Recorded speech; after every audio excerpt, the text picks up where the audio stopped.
Happy Vlogmas Day 17! Woo! I just got out of work and we're gonna go home. It's so cold. Well, it's not that bad actually. It's 34 degrees. It could be worse. I took off my jacket because you guys, I get heat flashes in the car. Then if I turn off the heat in my car, I'm cold. So it's kind of weird. And then I get like cold sweats. Like, I don't know. I don't understand. It's so odd. I have to recommend this Stanley cup. I love it so much. It fits in my cup holder in my car. Drinking from a straw is just like so easy. But anyways, let's get home because it's already 7:20 and I didn't have dinner yet, which is fine. I actually had a lot of snacks today, so I don't need to eat like right now. A little sit down portion because I worked 12 hours and then I got home and I was actually gonna film my night, but I just was not feeling well, so I thought, what can I do, because I want to make my content valuable for you. I decided that I'm gonna do how you can help a mom postpartum, ways that you can just help a postpartum mom, because I feel like there's a huge misconception, and even I thought this prior to having my own child, is like a way that you can help the mom is by coming over, like saying, hey, can I meet the baby? Of course, right? Like, if you're a family member or friend, I don't see anything wrong with that, you meeting the baby. However, it's also kind of overwhelming when you have like a guest over and that's all they want to do, and you're just like, oh my goodness, like I'm so tired, I'd rather just hold my baby, I need help with everything else, I'd rather somebody bring me a meal or cook, or maybe even both, right? Like, not saying that you can never hold somebody else's child,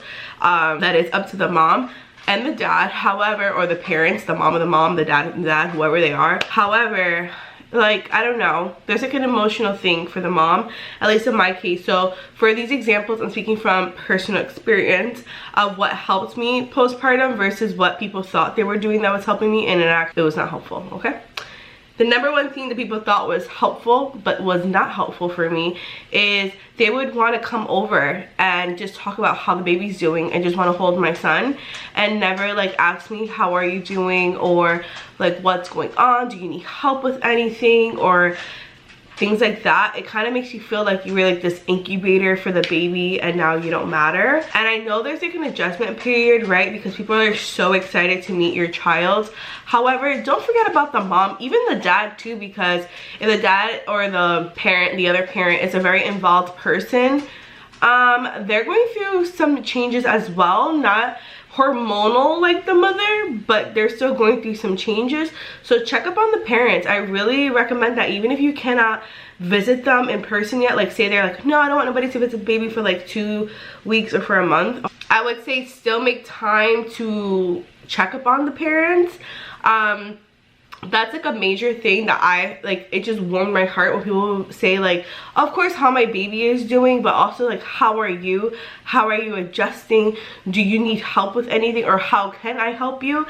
That was an amazing question because I actually knew the type of help that I needed. Like, my sister came over and she helped clean up my house, and another time my mom and her actually made us some meals, or just like checking up in on us or asking me like, what do you need? And I actually didn't have a problem with people holding my son. Like, you can hold him, but don't hog him, because I want him back. And plus, I was exclusively breastfeeding, so we worked around our schedule. So if somebody came to my house and they were expecting to hang out with him, but my son, it was his nap time, I'm sorry, but I value that nap, because I'm gonna be the one up all night with him if he does not get a nap, or I will be the one dealing with not a happy baby. And I wanted to stay as like on track, but I didn't tell people like, no, don't come at this time. But once I started noticing like the times that he would take naps, I would say maybe it's better to come around this time.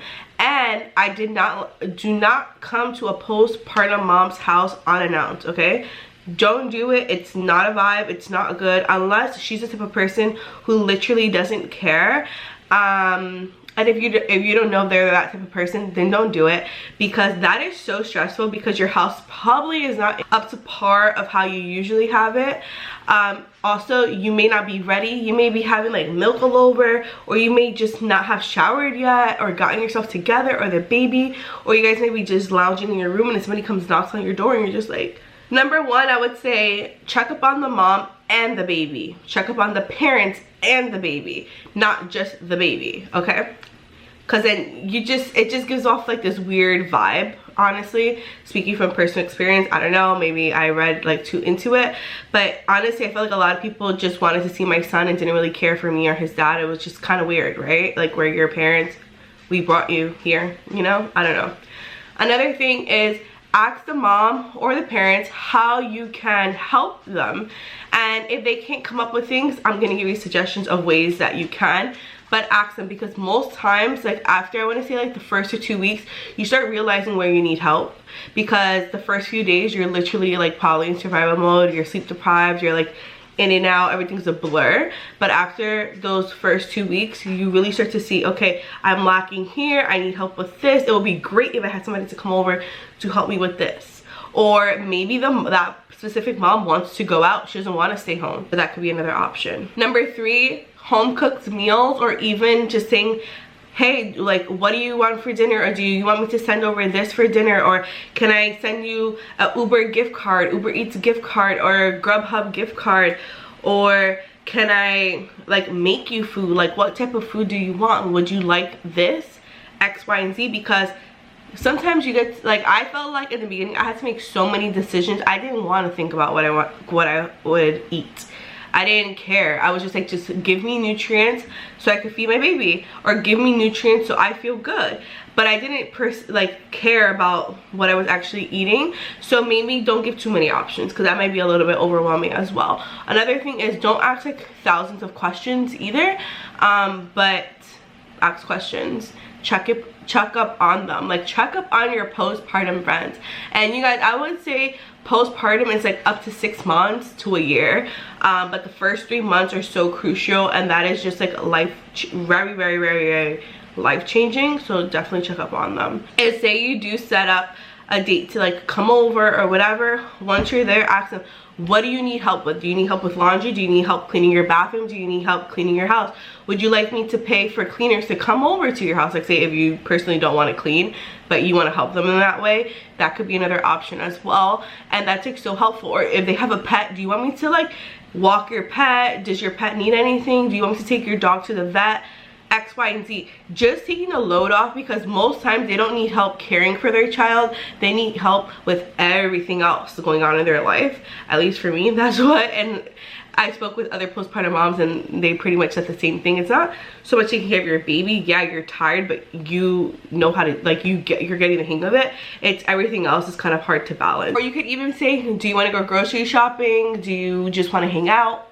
And also when you go over to their house, like say it's your first time meeting the baby, always do hand washing. Like, I don't know, some people just don't, and I'm a little confused as to why. It's kind of concerning, you know.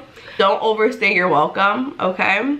So maybe at first, unless you're like extremely close, because you know sometimes it's not even to say like, I don't know, like you don't want to have visitors, but sometimes it is overwhelming, or you just want to sleep. So some moms may be like, oh, can you watch the baby for like 3 hours while I go take a 3-hour nap?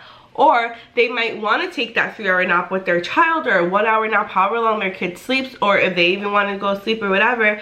But then they have to do all these other things, so then that's when they like get even more sleep deprived, because they feel, oh, I have to clean my house, I have to do this, I have to entertain my guests. Just take that weight off of them. Just say, I'm here to help, I'm here to support you, I'm here to hang out with you. And trust me, that's literally music to their ears. They feel so loved, and it's just a very kind thing to do. And you don't really grasp that concept until you become a parent yourself. However, if you're not a parent, you can still do that, you know what I mean? I hope that made sense, and those are just some tips that how you can help the postpartum mom. I know I really focus on the mom, but I feel like a lot of the times the mom is forgotten and like overlooked when she gives birth, and it's like actually very hurtful. Even for me with my own parents, I have to tell them like I'm still here, I exist, because they would be helping me, but all their questions would be, how's the baby doing? I'm like, how am I doing? I literally just pushed the human out as well. Like, not as well, but I just pushed my human out, and my entire body changed. My life literally has changed 100%. When you're pregnant, it changes a little bit. You get a little taste, you get a little sprinkle. Once that baby comes, you guys, your life is changing, and that goes probably with each child. Who knows? I'm currently pregnant. I'm 9 months pregnant, so we're gonna see. I'm pretty sure my life is gonna change 100% again, from what I know it as, right? I felt like I was just settling into like my new life, being a new mom, having my baby. My son's 2. I just started feeling like that, okay? He just turned 2. And now I'm gonna have another baby. So I'm pretty sure that's gonna add, you know, something different. But honestly, I feel like for me, I don't know, like I have such a confidence going. I was already confident going into it to become a mom, but now I have like this strong confidence of like I am capable. However, balancing the rest of my life, I'm still a little nervous about, you know, like that's hard. That's hard. Being an adult is hard. Having kids is hard sometimes.